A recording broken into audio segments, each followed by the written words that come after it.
લાખાભાઈ સાહેબને પણ વિનંતી કરું કે આપ પણ યુવાનોને પટ્ટા પહેરાવી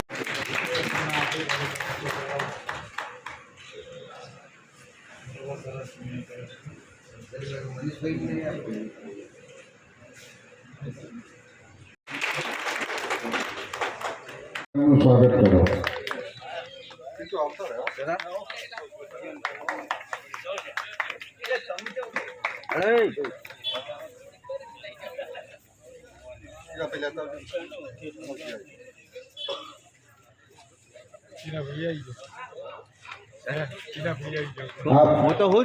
સર્વે જે કોંગ્રેસ પક્ષમાં જોડાયેલા છો આપનું કોંગ્રેસ પક્ષમાં ખૂબ ખૂબ સ્વાગત છે. આપને કોંગ્રેસ પક્ષ હંમેશા સાચો છે અને આપની મર્યાદા ટોટલી જળવાઈ રહેશે એવી અમે ખાતરી આપીએ છીએ. ખૂબ ખૂબ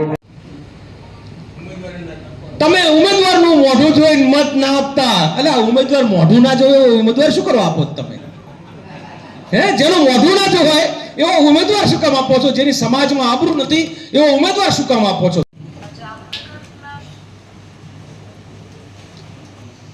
ઉપસ્થિત એકમાત્ર મહિલા બેન દીપિકાબેન અને એક નામમાં આપણે બધાનું સંબોધન. ભારતીય જનતા પાર્ટીની વાત આપણે કરી, ક્ષત્રિય આંદોલનની વાત કરી, મહિલા અસ્મિતાની વાત કરી. મારે માત્ર પાછલા 5-7 વર્ષનો ભૂતકાળ યાદ કરાવવો છે કે ભૂતકાળમાંથી આપણે થોડું શીખવું જોઈએ તો ભૂતકાળમાં કરેલી ભૂલોનું પુનરાવર્તન ન થાય. હજી થોડા વર્ષો પહેલા જ દલિતોએ આંદોલન કર્યું, પરિણામ 0. પાટીદારોએ આંદોલન કર્યું, પરિણામ 0. ઠાકોર સમાજે આંદોલન કર્યું, પરિણામ 0. સરનું આંદોલન, ખેડૂતોનું આંદોલન, મોટા ભાગના આંદોલનો થયા, ક્યાંક ને ક્યાંક તો આ પરિણામથી ડરતા કેમ નથી? તકલીફ ક્યાં છે અથવા આપણે ભૂલ ક્યાં કરીએ છીએ એને સમજવાનો પ્રયત્ન કરીશું તો આ વખતની લડાઈમાં આપણે સફળ થઈશું. જેમ એ ભૂતકાળ યાદ કરાવ્યો એમ હવે એને રિવાઇન્ડ કરો તો ખબર પડશે કે દલિત આંદોલનના ચહેરાઓ જે 2-4 હતા, જિગ્નેશભાઈને બાદ કરતા બાકીના ક્યાં છે ભાજપમાં?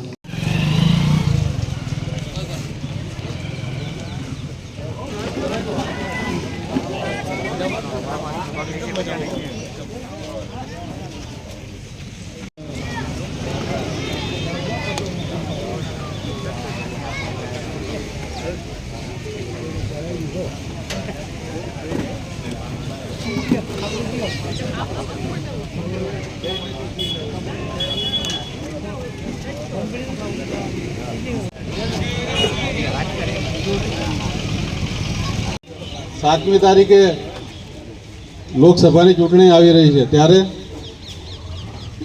અહીંયા સાહેબ માંડલ વિસ્તાર તો એમાં અમારો આ વિસ્તાર તો કાયમ માટે કોંગ્રેસનો જ રહેલો છે. અહીંયા આપણા કોંગ્રેસના અને ઇન્ડિયન નેશનલની જે આપણા સભ્ય તરીકે અને આપણા ઉમેદવાર તરીકે ઋતિકભાઈ મકવાણા સાહેબ આપણી વચ્ચે હાજર છે. આપણા માજી ધારાસભ્ય લાખાભાઈ સાહેબ, અહીંયા લાલજીભાઈ સાહેબ,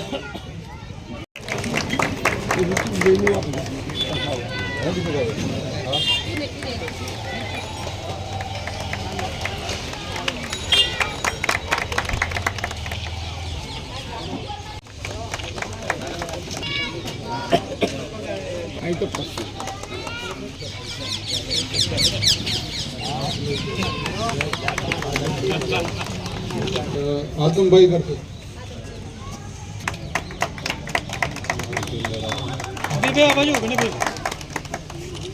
પરમાર પણ ઋતિકભાઈ સાહેબ પણ ઋતિકભાઈનું સ્વાગત કરશે. પુરુષોત્તમભાઈ પણ સ્વાગત કરશે. ભોજાભાઈ પણ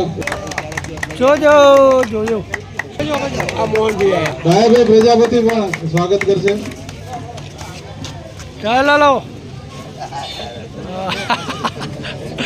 ચાલો જોઈ લો આપણી સાથે હાજર છે, એમનું સ્વાગત. કામ કરજો, બોલવાનું નહીં તમારે. ચાચો આ બાજુ જુદી નોકરી ઉપર લગાવ્યા છે. એવી ઘણી બધી શિક્ષણ સંસ્થાઓ સાથે જોડાયેલા છે. ઋત્વિકભાઈ પોતે પણ એટલા જ શિક્ષિત છે, કર્મવીર છે. એમને સાદગી અને સાલસ સ્વભાવ જે છે એ સાલસ સ્વભાવના હિસાબે એ લોકોથી ખૂબ જ નજીકનું એમને કોઈ અંતર નથી રાખેલું. કોઈ પણ માણસ છે એમને આસાનીથી મળી શકે છે. કોઈ પણ પોતાની વાત છે એમની પાસે રજૂ કરી શકે છે. એમના ઘરના દરવાજા છે. અને બહોળો અનુભવ ધરાવતા આપણા ઉમેદવાર શ્રી ઋતુજભાઈ જ્યારે આપણા સૌના વચ્ચે ચૂંટણી પ્રચાર થઈ ઉપસ્થિત થયા છે, ત્યારે આ સભામાં અહીંયા ઉપસ્થિત એમની સાથે આપણા રાષ્ટ્રીય કોંગ્રેસ પક્ષના સેવાદળના અધ્યક્ષ માન્ય શ્રી લાલજીભાઈ દેસાઈ, આપણા પૂર્વ ધારાસભ્ય શ્રી લાખાભાઈ, આપણા અમદાવાદ જિલ્લા કોંગ્રેસ સમિતિના માન્ય પ્રમુખ અને મારા મિત્ર એવા અમરસિંહ સોલંકી, માન્ય અજીતભાઈ, માન્ય બેનસિંહ નટુજી, આપણા તાલુકાના પ્રમુખ શ્રી બાલાજી, ભોજાભાઈ, યુસુફભાઈ, ભલુભાઈ, અહીંયા બેઠેલા તમામ મારા યુવાન મિત્રો, આદરણીય વડીલો, મારા અગાઉના વક્તાઓએ પણ ભાજપની કોંગ્રેસ વખતની એક કમ્પેરિઝન, એક સરખામણી કરવાની હોય વાત કરી. અત્યારના સમય સંજોગ પ્રમાણે દરેક લોકોમાં એક જાગૃતિ તો છે જ. અત્યારે સોશિયલ મીડિયા હોય, પ્રેસ મીડિયા હોય, એના માધ્યમથી આ પરિસ્થિતિનું નિર્માણ થયું છે. પરિસ્થિતિનો દરેકને ખ્યાલ છે.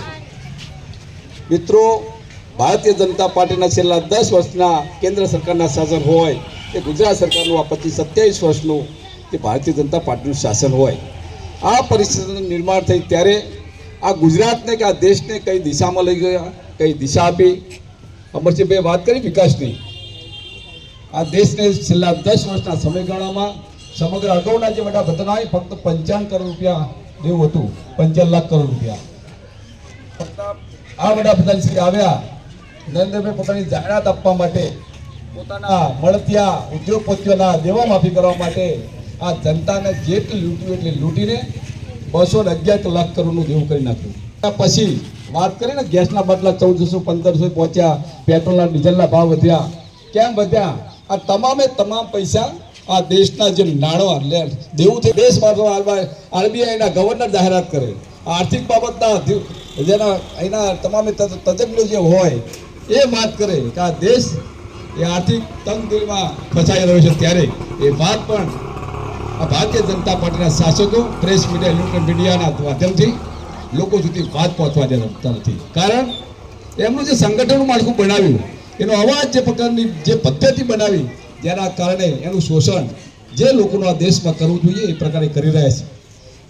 તમામ સમાજ વચ્ચે વહેંચીને એકબીજા સમાજ ભેગા ના થાય એવા નાના મોટા મુદ્દાઓ ઊભા કરી, નાના મોટા પ્રશ્નો ઊભા કરી એ પોતાનો અવાજ ના બને, એ અવાજ બુલંદ ના બને અને પોતે જે સહન કરવાની જે અત્યાચાર થાય, સરકાર તરફથી જે અત્યાચાર થાય, દરેક મૂંગા મોઢે સહન કરે એવી સ્થિતિનું નિર્માણ કરશે. ત્યારે ધીમે સમય બદલાયો છે.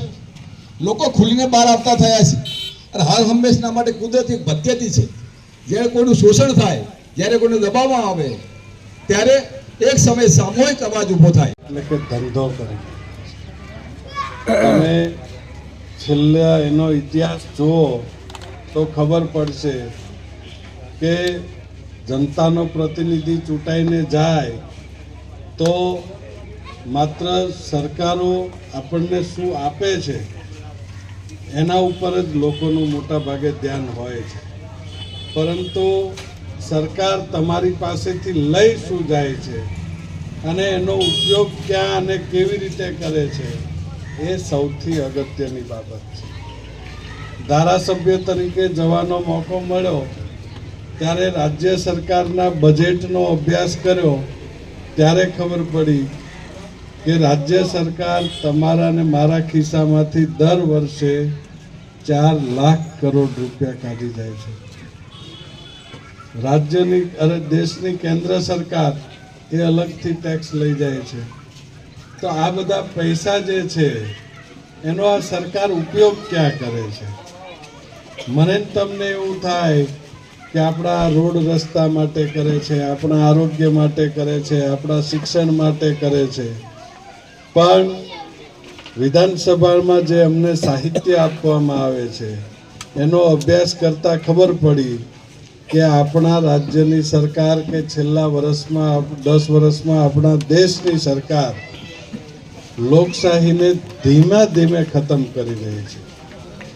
નાગરિક તરીકે કે મતદાર તરીકે ધીમે ધીમે આપણે મટી રહ્યા છીએ અને ધીમે ધીમે આપણે ગ્રાહકમાં કન્વર્ટ થતા જઈએ છીએ. આજે આપણે સરકારના ગ્રાહક છીએ, નાગરિક નથી. કેવી રીતે?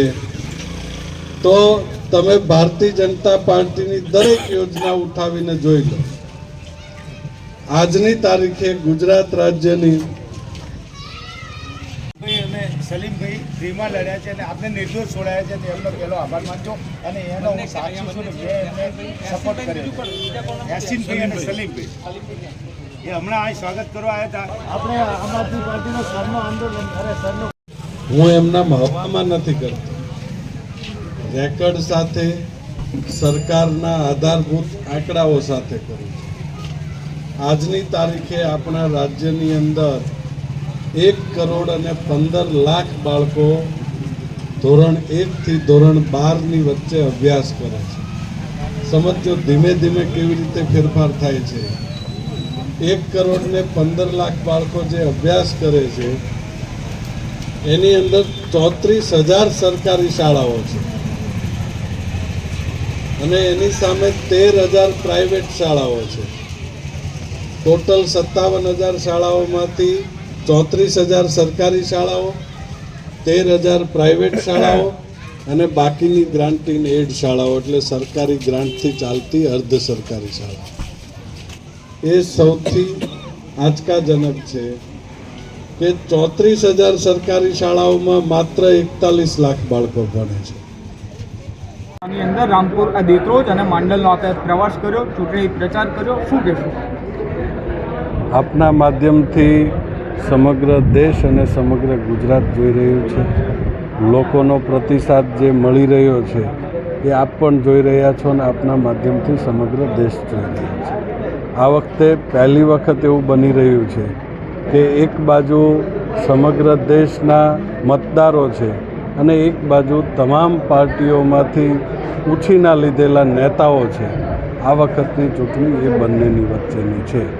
ત્યારે આ વખતે વિજય છે ચોક્કસપણે મતદારોનો થશે. આપની સભાની અંદર કેટલાય ભાજપના કાર્યકરો, હોદ્દેદારો કોંગ્રેસમાં જોડાયા છે. શું કહેશો? કેટલા જોડાયા? નહીં, એક સમય પસાર થાય પછી ભારતીય જનતા પાર્ટીનો ચાલ, ચરિત્ર અને ચહેરો એ લોકોની પાસે ખુલ્લો પડી ગયો છે. એ લોકોને હવે ધીમે ધીમે સમજમાં આવી રહ્યું છે કે આપણો જ ઉપયોગ કરી અને આપણા જ વિસ્તારના મતદારો, આપણા જ સમાજના લોકો એને છેતરપિંડી આપણા દ્વારા જ થઈ રહી છે.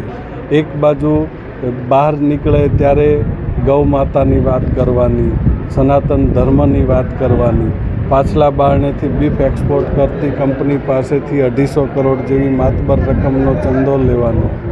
તો આ બધી વસ્તુઓ જે આજ સુધી ભારતીય જનતા પાર્ટીના કાર્યકર્તાઓ પણ જાણતા નહોતા, પણ ભલું થાય સુપ્રીમ કોર્ટનું કે એણે આ બધો ભારતીય જનતા પાર્ટીનો અસલી ચાલ, ચરિત્ર અને ચહેરો ખુલ્લો કર્યો. પ્રચારમાં ફરી રહ્યા છે. કેવો જનતાનો મૂળ? જનતા ચોક્કસપણે ભારતીય જનતા પાર્ટીના અભિમાનથી ત્રસ્ત છે. ભારતીય જનતા પાર્ટીની પરિસ્થિતિ આ વખતે તો એવી છે કે જાણે ભારતીય જનતા પાર્ટીના કાર્યકર્તાઓની જ પરીક્ષા લઈ રહી છે કે ભારતીય જનતા પાર્ટીના કાર્યકર્તાઓ કેટલુંક સહન કરી શકે છે. આપ ઉદાહરણ તરીકે જુઓ તો પોરબંદરની અંદર પ્રતિનિધિ એ લોકો ભાવનગરથી મોકલે છે, રાજકોટની અંદર પ્રતિનિધિ અમરેલીથી મોકલે છે, સુરેન્દ્રનગરમાં પ્રતિનિધિ મોરબીથી મોકલે છે. ભારતીય જનતા પાર્ટીને પોતાનો કહી શકાય, પોતાને સિદ્ધાંતોને જાણકાર હોય, પોતે તૈયાર કરેલો કાર્યકર્તા હોય એવો એક સંસદનો ઉમેદવાર નથી મળતો. એમાં પણ એમણે કોંગ્રેસથી લાવીને કોંગ્રેસી કાર્યકર્તાઓને લડાવવા પડે છે. જાહેરમાં એમના નેતાઓએ એવું બોલવું પડે કે તમારે ઉમેદવારનું મોઢું નથી જોવાનું, ઉમેદવારને જોઈને મતદાન નથી કરવાનું. હવે તમને ઠીકથી બોલી શકે એવો એક ઉમેદવાર નથી મળતો અને છતાં વાતો કરે છે 26 સીટો જીતવાની. તો આનાથી વધારે મજબૂરી રાજ્યના મતદારોની ના હોઈ શકે. સાહેબ કેટલી આશા લીડની આશા વ્યક્ત કરો છો? લીડ એ જનતા નક્કી કરે. કોંગ્રેસ પક્ષ કે ઉમેદવાર તરીકે હું કોંગ્રેસ પાર્ટીની નીતિઓ વિશે ચર્ચા કરી શકું, કોંગ્રેસ પાર્ટીમાંથી રહીને કરેલા કાર્યો વિશે ચર્ચા કરી શકું. મતદાન કોને કરવું એ તો મતદાતાનો અધિકાર છે. જ્યારે 5 લાખની લીડની વાત, 26 જીતવાની સીટ જીતવાની વાત, આવી વાતો તો માત્ર બિઝનેસ જે કરતા હોય, એના જે ટાસ્ક આપવામાં આવતા હોય એવા ધંધાદારી માણસોનો વિષય છે. રાજનીતિ ક્યારેય પરિણામ અગાઉથી નક્કી કરતી નથી. રાજનીતિ અને લોકશાહી એ મતદારોના ઉપર સંપૂર્ણ અધિકાર હોય છે. કોઈ મતદાર એવું કહે કે હું અહીંયા મત આપવાનો છું તો એ મતદાર સ્વતંત્ર છે, પણ કોઈ રાજકીય પાર્ટી કે કોઈ નેતા એવું કહે કે હું આટલા મતદારોને વશ કરી લઈશ કે આટલા મતદારોને ખરીદી લઈશ કે આટલી સીટો સાચવી લઈશ તો એ મારી દ્રષ્ટિએ મતદારોનું અપમાન છે.